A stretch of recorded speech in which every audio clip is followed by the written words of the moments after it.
A very good morning students. Hope કે last સેશનમાં જે આપણે સમ્સ કેલ્ક્યુલેટ કરેલા હતા that was clear in your mind and હોમવર્કના સમ્સ પણ તમે કરેલા હશે. So now today we are going to calculate one of the most important question. Maximum times યુનિવર્સિટીની એક્ઝામ્સમાં પૂછાયેલો છે with the same amount and with the same concept. થોડોક lengthy સમ છે but it is very easy one. I'm going to read the question. તમે તમારી બુકમાં લખતા હશો તો એ સ્પીડમાં હું રીડ કરું છું. So now write down, two partners A and B together lend rupees 12,615 at 5% compounded annually. The amount A get into 2 years is the same as B gets at the end of 4 years. Determine the share of each in the principal. હવે ક્વેશ્ચનને આપણે explain કરીએ. Two partners A and B together lend rupees 12,615. કોઈ બે partner છે A and B, બંને સાથે મળી અને 12,615 રૂપિયાનું ઇન્વેસ્ટમેન્ટ કરે છે અને ઇન્વેસ્ટમેન્ટમાં જે રેટ છે દેટ ઇઝ 5% કમ્પાઉન્ડેડ એન્યુઅલી. એન્યુઅલી એ લોકોને 5%નો ઇન્ટરેસ્ટ એમાં મળે છે.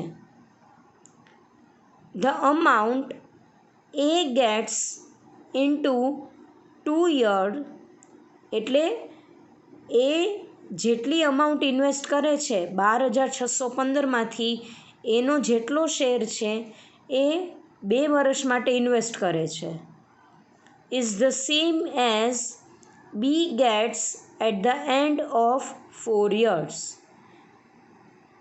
B 4 વર્ષ માટે એની અમાઉન્ટને ઇન્વેસ્ટ કરે છે એટલે એની અમાઉન્ટ અને બીની અમાઉન્ટ બંને ઇક્વલ થશે.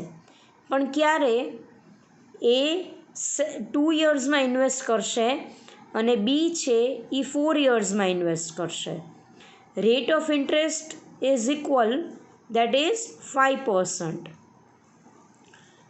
નાવ determine the share of each in the principal. એટલે 12,615માં એનો શેર કેટલો છે અને બીનો શેર કેટલો છે એ આપણે ફાઇન્ડ કરવાનું છે. એટલે અહીંયા આપણે ફાઇન્ડ કરવાનું થશે પી, પણ થોડુંક ડિફરન્ટ મેનરથી. હવે આપણે એક્સપ્લેનેશન પાર્ટ ઉપર જઈએ. સો total amount of investment that is 12,615, it is given. Rate of interest is 5%. The number of year for A is 2 years and B that is for 4 years. Now we start our calculation. First and foremostly we are going to assume that A's share is X. એટલે એનો share અને બીનો share આપણે find કરવાનો છે, પણ એના શેરને આપણે x તરીકે કન્સિડર કરીએ છીએ. નાવ ટોટલ શેર ઇઝ 12,612. ટોટલ એ અને બીનું છે સાથે મળીને 12,612. એટલે ફોર્મ્યુલામાં આમ આવે as share plus B's share is equal to 12,612. હવે એના શેરને આપણે એક્સ તરીકે કન્સિડર કર્યો છે. સો અહીંયા આપણે એક્સ મૂકશું. So X plus B's share is equal to 12,612. હવે આપણી પાસે એનો શેર છે એક્સ. હવે આપણે બીનો શેર ફાઇન્ડ કરવાનો છે. તો બીના શેરને ફાઇન્ડ કરતી વખતે આપણે એક્સને રાઇટ હેન્ડ સાઈડ પુટ કરશું. એટલે આવશે bees share is equal to 12,612 minus x.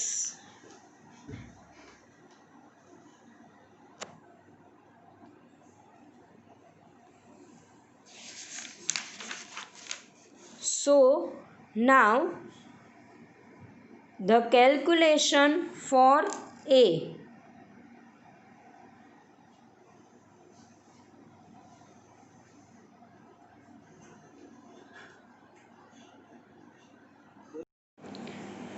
Now calculation for A. P is equal to share. એનો જે શેર છે આપણે એને એક્સ તરીકે કન્સિડર કરેલો છે. So P is equal to X. N is equal to 2. આપણે 2 યર્સ માટે એ જે છે એ 2 યર્સ માટે ઇન્વેસ્ટમેન્ટ કરે છે અને રેટ ઓફ ઇન્ટરેસ્ટ બંનેનો સેમ છે, દેટ ઇઝ 5%. હવે કમ્પાઉન્ડ ઇન્ટરેસ્ટની જ ફોર્મ્યુલામાં એપ્લિકેબલ થશે. એટલે AN is equal to P in a bracket 1 plus R upon 100 raised to N. P માં આપણે મૂકશું X. X plus 1 X into 1 plus 5 upon 100 raised to 2. So X into 1 plus 0.05 raised to 2. So x, that is 1.05 raised to 2. કેલ્ક્યુલેટરમાં આપણે કરીએ. 2 યર્સનું કરવાનું છે.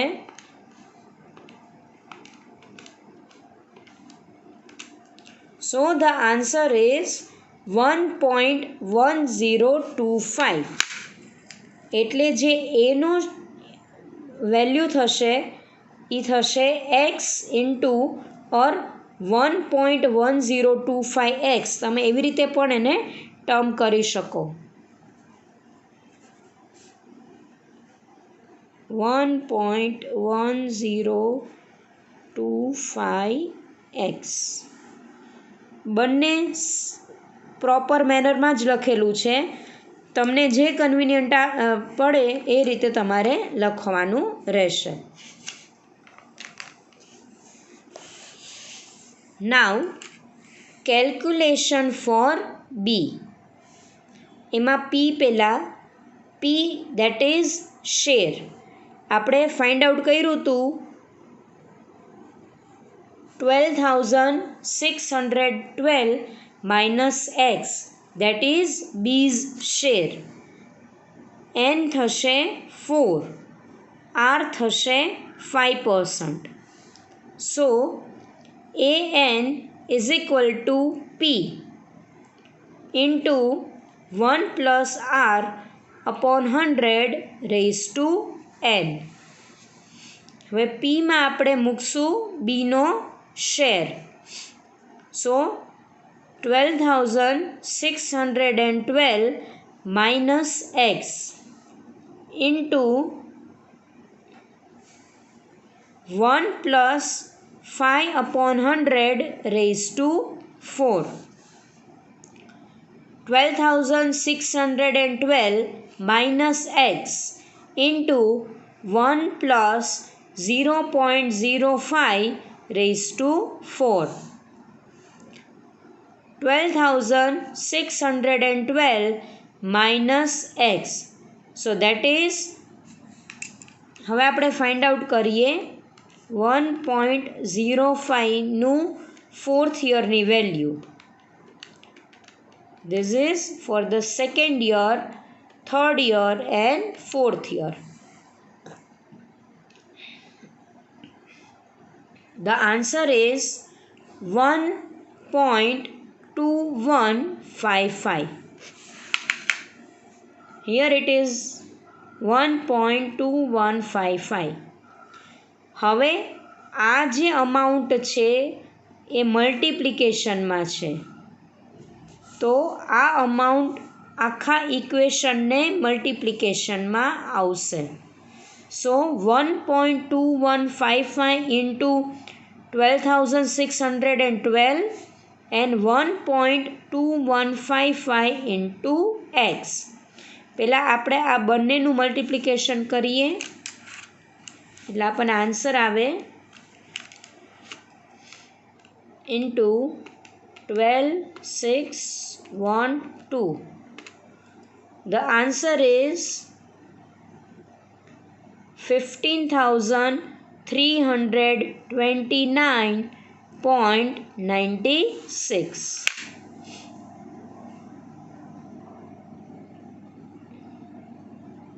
और બંને રીતે થઈ શકે છે. આ જે મેં આન્સર લીધો છે એ 1.2155ની હોલ વેલ્યુનો લીધેલો છે. તમે ખાલી છેલ્લા 4 ડિજિટ પણ લઈ શકો છો. સો 12,612 into 1.2155. So the answer is 15,329.886. So here it is minus 1.2155x.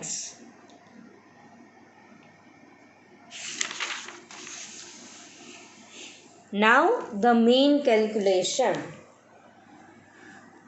સમમાં આપણને આપેલું છે કે એ જે અમાઉન્ટ ઇન્વેસ્ટ કરે છે અને બી જે અમાઉન્ટ ઇન્વેસ્ટ કરે છે એ બંનેનું રિટર્ન ઇક્વલ છે. So the amount of A and B's investment gets equal value. So A's share is equal to B's share. એટલે એની જે આપણે ફાઇન્ડ કરી ફ્યુચર વેલ્યુ એ આપણે અહીંયા પુટ કરશું 1.1025x is equal to 15,329.886 minus 1.2155x. હવે left hand side એક્સની value છે અને રાઇટ હેન્ડ સાઈડ એક્સની વેલ્યુ છે. તો જે રાઇટ હેન્ડ સાઈડ એક્સની વેલ્યુ છે એને આપણે લેફ્ટ હેન્ડ સાઈડ શિફ્ટ કરીએ તો માઇનસમાં છે તો એ થઈ જશે પ્લસ. એટલે 1.1025x plus 1.2155x is equal to same amount 15,329.886. હવે આ બંને વેલ્યુને આપણે પ્લસ કરીએ 1.1025 plus 1.2155. Answer is 2.318. So here it is. હવે આપણે એક્સની વેલ્યુ ફાઇન્ડ કરવાની છે તો 2.318 એના મલ્ટિપ્લિકેશનમાં છે તો આપણે એને રાઇટ હેન્ડ સાઈડ જો શિફ્ટ કરીએ તો આન્સર આવશે x is equal to 15,329.886 divided by 2.318. Calculate કરીએ આપણે 15,329.886 divided by 2.318. The answer is 6,613.41. So this is the value of x. x આપણે કોને કન્સિડર કર્યો તો એના શેરને. તો હવે એ કેટલું ઇન્વેસ્ટ કરશે 6,613.4. આટલું ઇન્વેસ્ટમેન્ટ એનું હશે ટોટલ ઇન્વેસ્ટમેન્ટમાંથી. હવે આપણે ફાઇન્ડ કરીએ બીનો શેર. તો બીનો શેર શું હતો? Bees share is equal to 12,612 minus x. So x આપણને મળી ગયો છે 6,613.4. તો એમાંથી આપણે માઇનસ કરીએ એટલે આપણને આન્સર આવશે 5,998.59.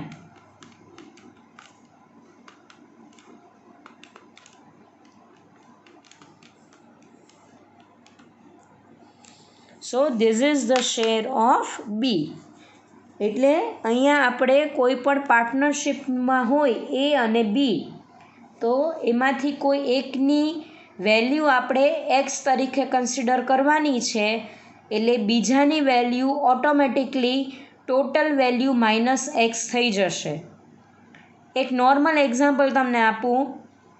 સીતા ઓર ગીતા બંને પાર્ટનર છે અને બંને એક સાથે 5,000નું ઇન્વેસ્ટમેન્ટ કરે છે.